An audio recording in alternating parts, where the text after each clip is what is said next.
Tired of getting bursted down in the experience lane? Sick of squishy heroes getting picked up by assassins? Well, Gatotkaca is here to save the day.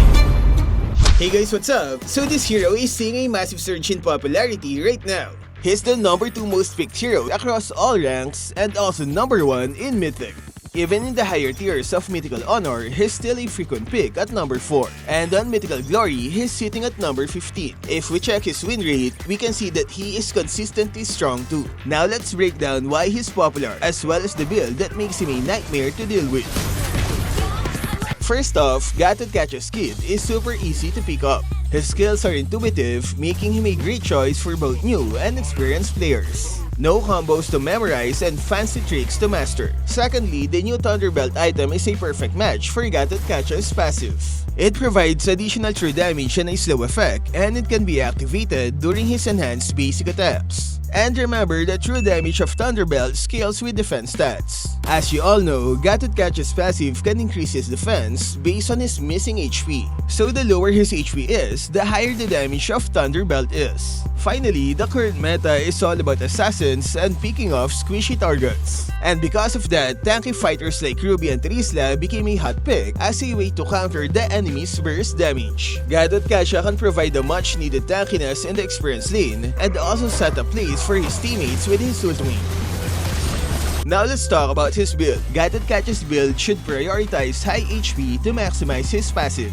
The goal is to have tons of HP because he converts 2% of his missing HP as defense. So he becomes tankier as his HP goes down.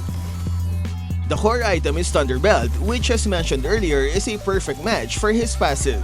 Next is Glowing One for Life Bane against those Sustain experienced fighters. And then we have Concentrated Energy for Sustain. After that, the rest of the items should depend on the enemy's lineup. But if you like to go damage, then you can add Divine Glaive for that extra penetration in the late game. Gatotkaca excels in the experience lane where most heroes are physical damage dealers. His high physical defense makes him a great counter to most fighters. He can also be used to counter stationary heroes like Ixia, Pharsa, and Gord since he can jump in the backlines with his ultimate. Just be mindful of true damage and magic damage as those are his main weaknesses. When playing Gatotkaca, do not be afraid to fight when low in HP. You will be surprised on how much damage he can deal with his enhanced basic attacks.